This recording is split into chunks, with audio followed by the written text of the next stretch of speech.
यदा यदा हि धर्मस्य ग्लानिर्भवति भारत अभ्युत्थानम् अधर्मस्य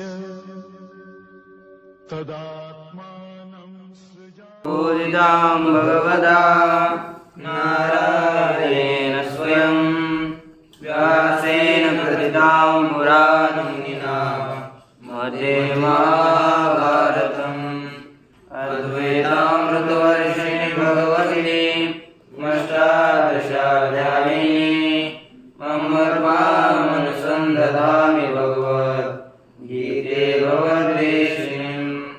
नमोऽस्तुते व्यासविशालबुद्धे तुलारविन्दायतपत्रनेत्र येन त्वया भारततैलपूर्णः प्रज्वालितो ज्ञानमयप्रदीपः प्रपन्नपारिजाताय रुद्रवेत्रैकपाणये ज्ञानमुद्राय कृष्णाय गीतामृतये नमः।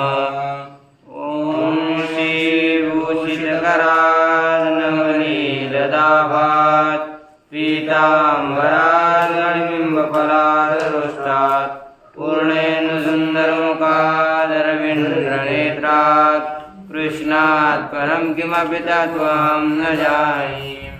आदिनाथसमारम्भाम् श्रीज्ञानराजमध्यमाम् अस्मदाचार्यपर्यन्तां वन्दे गुरुपरम्पराम्। ज्ञानेशं नामदेवं च एकनाथं तथैव च तुकारां तथा वन्दे वारकरी परम्पराम्। आदिनाथं च मत्स्येन्द्रं गोरक्षं गयिं तथा निवृत्तिं ज्ञानदेवं च योगं वन्दे मुहुर्मुहुः। श्री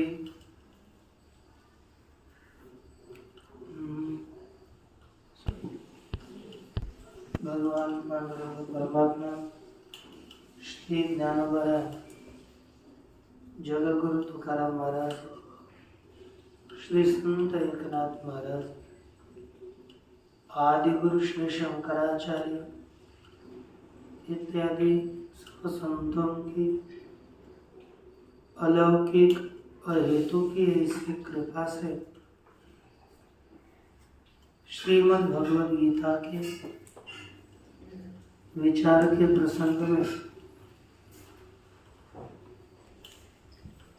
चतुर्थ अध्याय का विचार करते हुए यदृच्छालाभ संतुष्टो द्वन्द्वातीतो विमत्सरः समस्ताव सिद्धौ च कृत्वापि न निबध्यते। इस श्लोक का मूल मात्र विचार हम लोगों ने किया था, है ना। और यहाँ कहा जो साधक यदृच्छ लाभ में संतुष्ट होता है। यदृच्छ लाभ माने अप्रार्थनाया प्राप्त, प्रार्थना किए बिना, याचना किए बिना जो वस्तु प्राप्त होती है, ऐसे उसे यदृच्छ लाभ कहते हैं। शांत बैठा है और जो चाहिए वह वस्तु प्राप्त हुई, उसी का नाम है यदृच्छ लाभ। ऐसे उसमें संतुष्ट होने वाला वो यदृच्छ लाभ संतुष्ट है। अर्थात किसी को भी न मांगते हुए प्राप्त हुए वस्तुओं का सेवन करने वाला ऐसा पुरुष है। मिले जितना मिले उसमें संतुष्ट है, कभी दुखी नहीं रहता। दूसरा गुण है उसमें द्वंद्वातीत, द्वंद्व से अतीत। द्वंद्व सुख दुख, शीत उष्ण इत्यादि द्वंद्वों से जो रहित है। विमत्सरः विगतः मत्सरः यस्मात् सः विमत्सरः, जिससे मत्सर निकल गया है। मत्सर अर्थात वैर बुद्धि,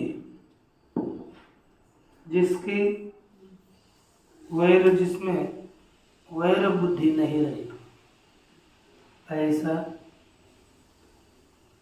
सिद्धौ असिद्धौ च समः, सिद्धि में और असिद्धि में जो समान है वह कृत्वा अपि न निबध्यते, कुछ भी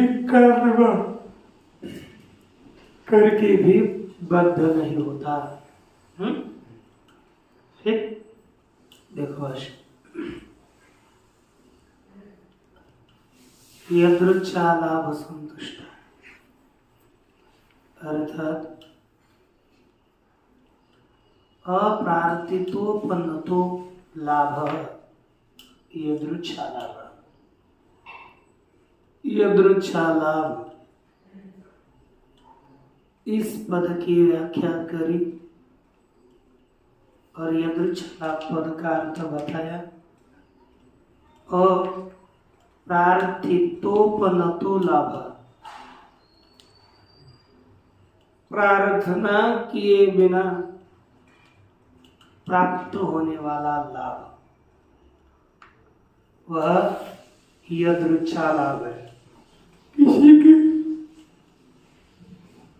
चाह न रखी तो भी अपने प्रारब्ध के अनुसार जो मिलेगा उसमें संतोष मानने वाला यदृच्छा लाभ है। तेन संतुष्ट, और उसी यदृच्छा लाभ के द्वारा ही अतिशय संतुष्ट होता है। माने क्या होता है? संजात अलम प्रत्यय, अलम माने बस, उत्पन्न हो गया है अलम प्रत्यय से, बस बहुत हो गया, भगवान ने दिया, उसमें संतुष्ट है। ज्यादा हाव, ज्यादा इच्छा अंतःकरण में नहीं है। ऐसा द्वंद्वातीत, द्वंद्वातीत प्रकार से देखो क्या है, द्वंद्व ही, और द्वंद्व कौन है का? शीतोष्णादि भी अन्य मानती, शीत उष्ण इत्यादि द्वंद्वों के द्वारा संबंधित होने पर भी अविषन्न चित्ता द्वंद्वातीत उच्यते। कैसा चित्त वाला है? अविषन्न, खेद युक्त चित्त वाला नहीं है, खेद युक्त चित्त वाला है। खेद रहित चित्त वाला पुरुष है, वही द्वंद्वातीत कहा जाता है। उसे क्या कहते हैं? द्वंद्वातीत। अच्छा, दूसरा देखिए, विमत्सरा। विमत्सरा अर्थात विगत मत्सरा, माने निर्वैर बुद्धि, जिसकी बुद्धि निर्वैर हो गई है, वैर से रहित हुई है, ऐसा निर्वैर बुद्धि पुरुष। समः तुल्य यदृच्छा लाभस्य सिद्धौ असिद्धौ समः। कहते हैं कि यदृच्छा लाभस्य, यदृच्छा के इच्छा के बिना जो लाभ है उस लाभ की सिद्धि हुई अथवा न हुई। इच्छा किए बिना भी कोई चीज प्राप्त हुई अथवा नहीं हुई। कुछ भी हो, कोई भी कार्य के सिद्धि में और असिद्धि में जो समान है, प्राप्त होने पर ज्यादा आनंदित नहीं होता और किसी की भी प्राप्ति न होने पर जो दुखी नहीं होता। हम होता है कोई नहीं जाने, हम तो ये तो हमारे बारे में बोलते हैं ना, क्या चला संतुष्ट है। यह एवं भूतः यति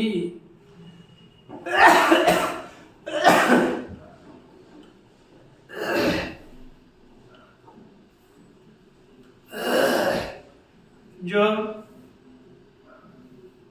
इस प्रकार हुआ यति संन्यासी साधक शरीर स्थिति हेतु लाभालाभयो सम हर्ष विषाद वर्जित, जो शरीर की स्थिति का कारण लाभ और अलाभ, शरीर की स्थिति जिससे होगी, शरीर जिससे चलेगा, ऐसे वस्तु का हेतु है ना, ऐसे शरीर की स्थिति का हेतु कारण जो भी अन्नादिक होंगे उसकी प्राप्ति होने पर और प्राप्ति न होने पर लाभ और अलाभ में समः जो समान रहता है। समान रहता है अर्थात क्या होता है? हर्ष विषाद रहित, हर्ष विषाद वर्जित लिखा कि हर्ष से भी रहित, प्राप्ति होने पर हर्ष से रहित, प्राप्ति न होने पर विषाद से भी रहित है। दोनों के विषय में अंतकरण में कोई उर्मी नहीं जागती, ऐसा कर्मादो अकर्मादिदर्शी, कर्म इत्यादियों में अकर्म को समझने वाला।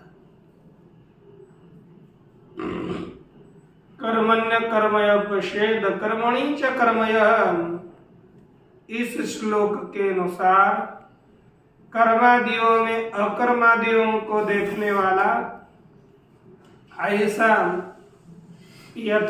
यथाभूतात्मदर्शन निष्ठा सन, यथाभूत आत्मदर्शन, यथाभूत आत्मा ऐसे आत्मा का दर्शन। यथाभूत माने यथार्थ, जैसा है वैसे आत्मा, उस आत्मा के दर्शन में निष्ठा है जिसकी,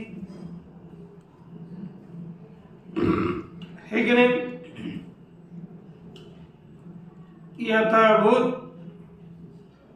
यथार्थ आत्मा के विषय, आत्मा के ज्ञान में निष्ठा जिसके ऐसा होते हुए शरीर स्थिति मात्र प्रयोजने भिक्षाटनादि कर्मणि शरीरादि निर्वर्ते,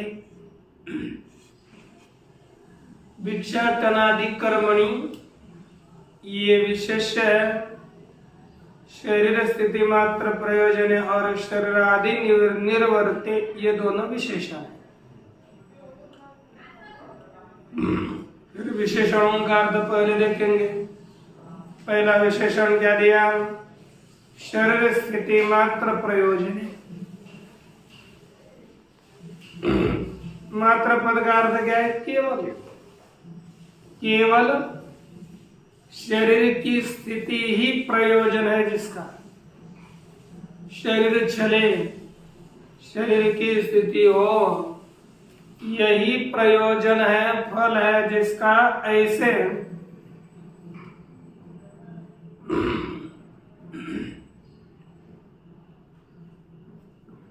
भिक्षाटन इत्यादि कर्म शरीरादि निर्वर्त्य है, ठीक है नहीं? शरीरादियों से उत्पन्न होने वाले भिक्षाटनादि कर्म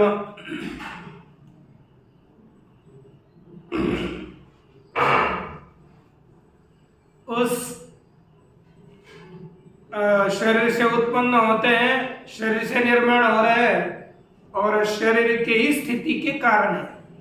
शरीर से उत्पन्न हो रहा है क्योंकि हम भिक्षाटन शरीर से होगी और किससे होगी? शरीर से होगी और किसके लिए?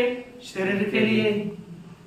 ऐसे भिक्षाटनादि कर्म में जिसकी यह भावना नहीं होती, मैं वह किंचित करोम्यहम, वो बोलता है मैं कुछ भी नहीं करता हूं, मैं निष्क्रिय हूं।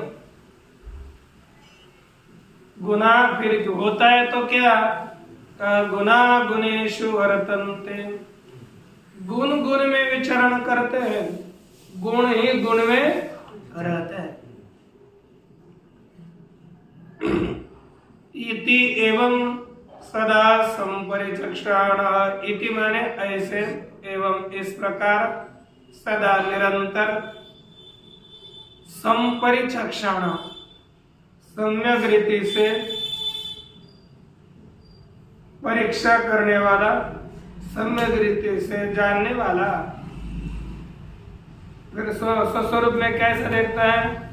आत्मन कर्तृत्वाभावं पश्यन्, आत्मा का, आत्मा में कर्तृत्व के अभाव को देखता हुआ, नैव किंचित भिक्षाटनादिकं कर्म करोति, भिक्षाटन इत्यादि कुछ भी कर्म वह नहीं करता।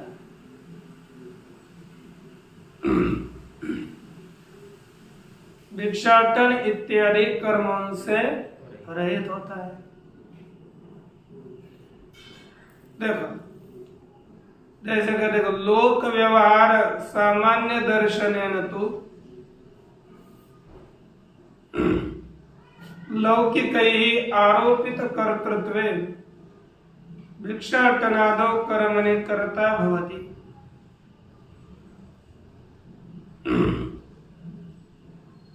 अब लोग दिखने के तो स्वयं तो कहता है मैं किसी का भी करता नहीं हूं, लेकिन लोक व्यवहार में सामान्य रूप से देखने से देखते कि नहीं, वो तत्वज्ञानी तो कर रहा है। लौकिक ही आरोपित कर्तृत्व है, लोगों के द्वारा, लौकिकों के द्वारा, लोक में होने वाले जो लोग, उनके द्वारा आरोपित कर्तृत्व है। इस पुरुष में आरोपित कर्तृत्व है। स्वयं वह कर्ता समझता है, लेकिन दूसरे उसे कर्ता समझते हैं। ऐसे भिक्षाटनादौ कर्मणि कर्ता भवति, वह इस तरह के भिक्षाटन इत्यादि कर्म में ही कर्ता होता है।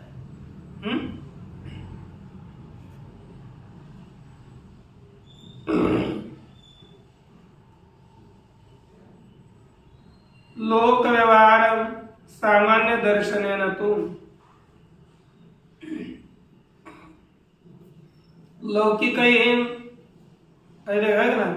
आरोपित कर्तृत्व भिक्षाटनादौ कर्मणि कर्ता भवति, परंतु स्वानुभव से, खुद के अनुभव से कहते, परंतु स्वानुभवेन तो अपने अनुभव से शास्त्र प्रमाणादि जनितेन अकर्तैव, शास्त्र प्रमाण से उत्पन्न हुआ खुद का जो अनुभव ज्ञान, उसके द्वारा तो वह वस्तुतः अकर्ता ही होता है। स एवं पराध्यारोपित कर्तृत्व, वह इस प्रकार दूसरों के द्वारा आरोपित किया गया है कर्तृत्व, जिसमें ऐसा पराध्यारोपित कर्तृत्व वाला पुरुष शरीर स्थिति मात्र प्रयोजनम, केवल शरीर की स्थिति प्रयोजन वाला भिक्षाटनादिकम कर्म कृत्वापि, भिक्षाटन इत्यादि कर्म करके भी न निबध्यते, बांधा नहीं जाता। क्यों? कहते बंध हेतु कर्मणा से हेतु कस्य ज्ञानाज्ञानादत्वात्।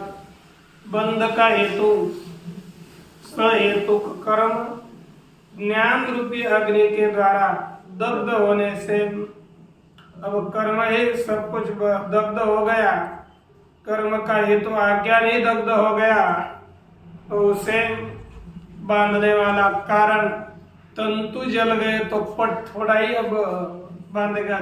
जली हुई रस्सी किसी के बांधने के काम में आएगी? नहीं आ सकती। वैसे ही ज्ञान रूपी अग्नि के द्वारा उसका कर्म का कारण अज्ञान जल गया। अब कर्म बंधन क्योंकि कारण तंतु जल गए तो पट कोई ओढ़ने के काम में आएगा, उसका कार्य पट। वैसे अविद्या निवृत्त हुई तो अविद्या का कार्य कर्म वह भी बांधने के हेतु नहीं बन सकता। इति उक्तानुवादात एव एषः।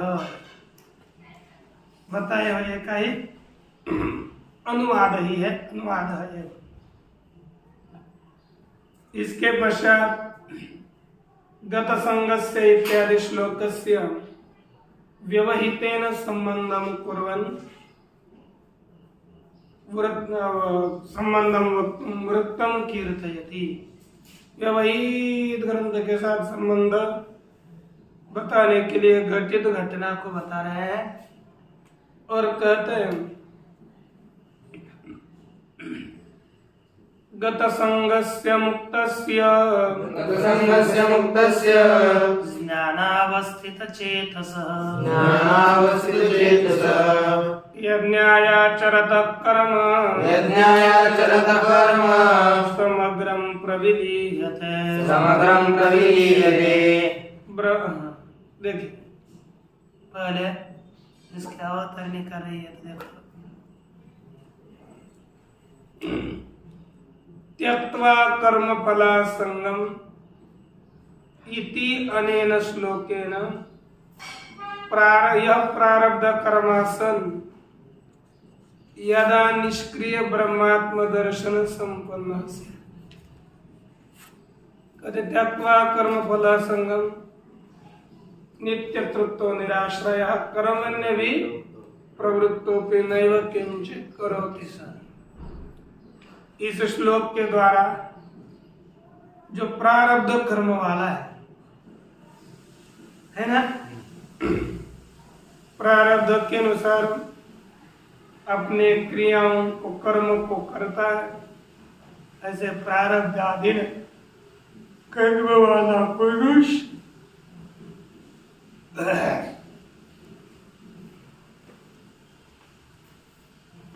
यदा निष्क्रियात्म ब्रह्म दर्शन, अब प्रारब्ध के अनुसार जीता था, बाद में निष्क्रिय आत्मा का ज्ञान हो गया। किसका ज्ञान होगा? निष्क्रियात्म दर्शन, निष्क्रिय आत्म ज्ञान वाला पुरुष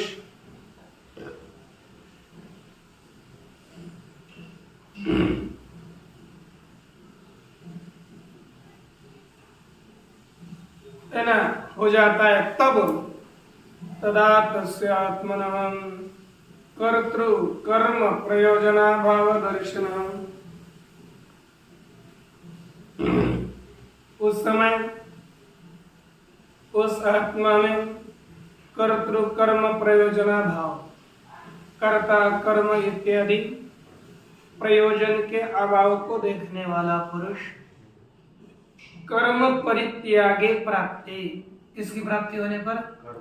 कर्म का परित्याग प्राप्त होने पर, कुतश्चिन निमित्तात्, किसी निमित्त से, तद असंभवे, कर्म का परित्याग संभव न होने पर, पूर्ववत पहले की तरह तस्मिन् कर्मणि अभिप्रवृत्तस्यापि, पहले की तरह जैसे पहले अज्ञान अवस्था में कर्म कर रहा था, उसी तरह ज्ञान अवस्था में भी कर्म में प्रवृत्त होने पर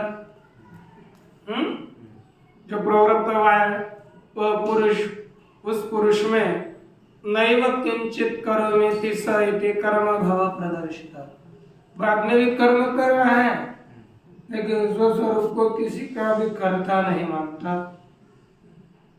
उस कर्म कर्तृत्व का अभाव मानता है। यस्य एवं कर्माभाव दर्शित, जिस पुरुष का इस प्रकार कर्म का अभाव दिखाया उसी पुरुष का वर्णन करते हैं। कहा गत संगस्य, मूल श्लोक देखो, गत संगस्य मुक्तस्य ज्ञानावस्थित चेतस यज्ञाय कर्म आचरत समग्रम कर्म प्रविलीयते। सरली नैतिक नैतिक कहते गत संगस्य, गत संग है अर्थात जिसकी आसक्ति निकल गई, जो आसक्ति से रहित है। गतः संग यस्य स गत संग तस्य गत संग से, निकल गई है आसक्ति जिस पुरुष की, ऐसा गत संग पुरुष उस पुरुष के। और ज्ञानावस्थित चेतसा, इसमें है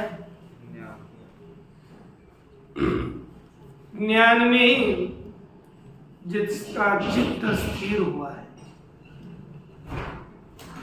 ठीक ना। ज्ञानावस्थित चेतसा, ज्ञान में स्थित हुआ है चित्त जिसका, ऐसा पुरुष यज्ञाय आचरत कर्म आचरत समग्रम कर्म प्रविलीयते, दोनों जगह पर यज्ञ के लिए कर्म करने वाला। यज्ञ माने हाँ क्या वाक्य है? यज्ञ विष्णु, इस श्रुति के अनुसार यज्ञ अर्थात परमात्मा, उस परमात्मा के लिए कर्म करने वाला, ईश्वर अर्पण बुद्धि से जो कर्म करता है उस पुरुष का समग्रम कर्म प्रविलीयते, संपूर्ण कर्म लीन होता है, वो कर्म उसका बचता नहीं है। तो देखिए भाष्य, गत संगस्य, गत संगस्य का अर्थ करते हैं गत संगस्य सर्वतो निवृत्ता सकते हैं, सब ओर से निवृत्त हुई है आसक्ति जिसकी, ऐसा जो पुरुष मुक्तस्य, जो मुक्त है, निवृत्त धर्मादि बंधन से, जिसके धर्म और अधर्मादि बंधन हट चुके हैं, ऐसा ज्ञानावस्थित चेतसा, ज्ञान में ही स्थित हो चुका है चित्त जिसका, ज्ञान में लगा है चित्त जिसका,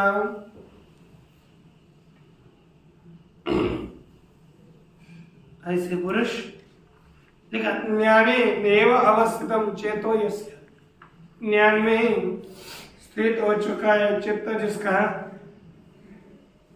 तस्य उसके है ना, यज्ञाय यज्ञ निर्वर्त्यर्थम, यज्ञ के निष्पत्ति के लिए, कर्म आचरत, कर्म का आचरण करने वाला जो पुरुष, उसका समग्रम अग्र दिखा, अग्रेण सह वर्तते, समग्र, अग्र माने फल, किसी कर्म का अग्र क्या होता है? फल। उस अग्रेण फलेन सवर्तते समग्रम कर्म, फल के सहित कर्म प्रविलीयते, लीन हो जाता है, माने विनश्यते। ध्यान में रखना ना, आसक्ति रहित ज्ञान में जिसकी चित्त स्थिर हो गया, ऐसे यज्ञ के लिए कर्म करने वाले मुक्त का देह, ऐसा मुक्त पुरुष, वह मुक्त पुरुष बद्ध नहीं होता, बांधा नहीं जाता। ये कहा, इतना तो ध्यान में आ रहा है ना।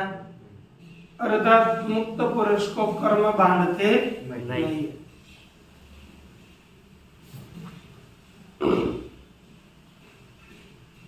पूर्व पक्षी शंका कर रहा है, महाराज कस्मात् कारणात् क्रियमाणं कर्म स्वकार्यारंभम अकुर्वत् समग्रम प्रविलीयते। और शंका करता है कि एक लिखा है ना भुक्तम क्षीयते कर्म कल्पकोटि शतैरपि,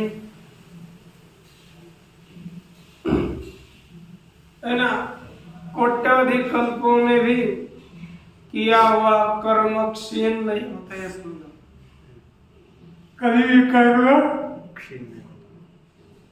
क्षीण नहीं होता, ठीक ना।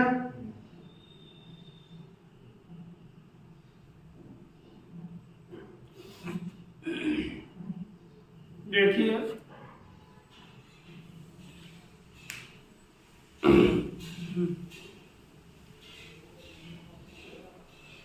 लेकिन इस कारण से किया हुआ कर्म कार्यारंभम अकुर्वत्, अपने कार्य के आरंभ को न करके समग्रम प्रविलीयते, संपूर्ण लीन होता है। कैसे? प्रश्न हुआ, उसका उत्तर उच्च है, ठीक नहीं? देखो,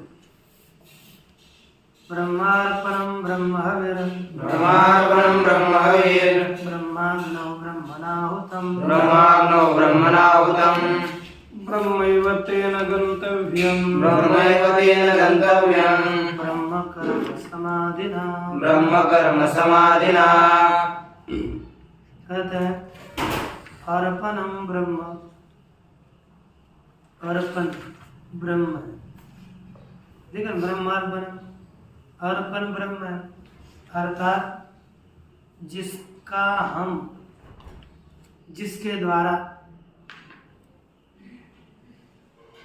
हम हवन करते हैं, वह कौन है? ब्रह्म। श्रुवा इत्यादि, इसी के द्वारा यज्ञ में हवन करता है, इसलिए वह भी ब्रह्म है। एक ब्रह्म हवि, जिसका हवन करता है, जैसे घी, काष्ठ इत्यादि का हवन करते हैं।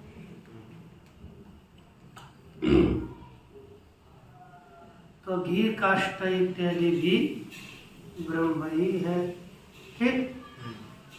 तीसरा ब्रह्माग्नौ ब्रह्मणाहुतं, ब्रह्माग्नहुतं, ब्रह्म अग्नौ हुतं। देखो, ब्रह्म के द्वारा भी ब्रह्म जो करता हवन करने वाला है, वो भी तो ब्रह्म है। हवन करने वाला यजमान उस ब्रह्म के द्वारा ब्रह्मरूप अग्नि में हवन किया। ब्रह्म के द्वारा ब्रह्मरूप अग्नि में हवन किया गया। ब्रह्माग्नौ यह सामासिक पद है, एक पद है। अच्छा, तेन ब्रह्म कर्म समाधिना ब्रह्मैव गंतव्यम्। ब्रह्म कर्म करने में एकाग्र हुआ, अर्थात ब्रह्म कर्म में ही समाधि एकाग्रता है जिसके, ऐसे पुरुष के द्वारा ब्रह्म एव गंतव्यम, वही ब्रह्म गंतव्य प्राप्तव्य है।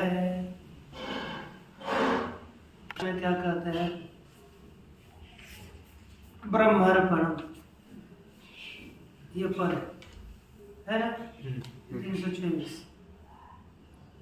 34 234 भेजिए। ब्रह्मार्पणम, तो पहला पद। तो देखो, ये न करने न ब्रह्मविद हवि अग्नव अर्पयति, उसे कहेंगे अर्पण, जिसके द्वारा हम अर्पण करते हैं शुक्श्रवा इत्यादि। जिस साधन से करण से ब्रह्मज्ञानी पुरुष हवि का अग्नि में अर्पण करता है, तद ब्रह्मैव तत्साधनम, वह साधन ब्रह्म ही है। एक तस्य आत्म व्यतिरेकेन अभावं पश्यति, ब्रह्म माने वह अपने अतिरिक्त उस पदार्थ का अभाव देखता है, उसको देखता ही नहीं। यथा शुक्तिकायम रजता भावं पश्यति, जैसे कोई पुरुष शिल्पी में रजत का अभाव देखता है तो शिल्पी उसमें क्या देखता है? रजत का अभाव, है ना? तद्वद उच्यते, उसी प्रकार कहा जाता है ब्रह्मैव अर्पणम् इति, ब्रह्म ही अर्पण है। यथा यद रजतम तत्शुक्तिका एव इति, जैसे क्या लिखा? यद रजतम तत्शुक्तिका एव, जो रजत है वह कौन है? शुक्ति का ही है। ब्रह्म अर्पणम इति असमस्ते पदे, ब्रह्म अर्पणम ये कैसा पद है? असमस्त, समासित पद नहीं ना। ब्रह्म अर्पणम इति असमस्ते पदे, असमस्त समास रहित पद में अर्पण ब्रह्म ये बताया। यद अर्पण बुद्धिया गृह्यते लोके, लोक में जो अर्पण बुद्धि से ग्रहण किया जाता है, तद अस्य ब्रह्मविदः ब्रह्मैव, वह वस्तु इस ब्रह्मवेत्ता को ब्रह्म ही है। ब्रह्म हवि तथा यद हवि बुद्धिया गृह्यम, जो हवि हवन करने तो खोज होता है ना, हम तो जानते हो घी है तंडल इत्यादि करके हवि बनाते हैं ना, वह हवि ब्रह्म हवि तथा यद हवि, जो हवि हविर बुद्धि से ग्रहण किया जाता है, तद ब्रह्मैवस्य, इस विद्वान को वह भी ब्रह्म ही है। तथा ब्रह्माग्नौ इति समस्तम पदम, उसी तरह ब्रह्माग्नौ ऐसा यह समस्त सामासिक पद है। अर्थ क्या हो गया? अग्निरपि ब्रह्मैव यत्र हूयते, जिसमें हवन किया जाता है वह अग्नि भी, क्योंकि ब्रह्माग्नौ ये समासित पद है, अलग अलग नहीं तो ब्रह्म रूप अग्नि हो जाएगा। तो अग्नि भी ब्रह्म है जहाँ पर हवन किया जाता है। तीसरा ब्रह्मणा कर्ता, ब्रह्म रूप कर्ता के द्वारा हवन किया जाता है, ऐसा ब्रह्मैव कर्ता इत्यर्थ, कर्ता भी ब्रह्म ही है। यत्तेन उत्तम, जो उसके द्वारा हवन किया गया, हवन क्रिया तद ब्रह्मैव, जो हवन करने की क्रिया है वह भी ब्रह्म ही है। यत्तेन गंतव्यम फलम तदपि ब्रह्मैव, जो उसके द्वारा गंतव्य माने प्राप्तव्य फल है वह भी ब्रह्म ही है। ब्रह्म कर्म समाधिना, ब्रह्म कर्म समाधिना पद्यना, तो देखो ब्रह्मैव कर्म, ब्रह्म कर्म, ब्रह्म ही कर्म है, उसमें समाधि यस्य, ब्रह्म रूपी कर्म में ही समाधि है जिसकी, वो ब्रह्म कर्म समाधि वाला पुरुष। तेन ब्रह्म कर्म समाधिना, उसे ब्रह्म कर्म समाधि के द्वारा ब्रह्मैव गंतव्यम, है ना? ब्रह्म कर्म समाधि वाला जो पुरुष है उसके द्वारा ब्रह्म ही गंतव्य है, माने प्राप्तव्य है, यह कहा। अब इसका एक विचार आरंभ करने जा रहे हैं कि हम कल परस्पर लेने का प्रयास करेंगे। पूर्णमदः पूर्णमिदं पूर्णात् पूर्णमुदच्यते पूर्णस्य पूर्णमादाय पूर्णमेवावशिष्यते।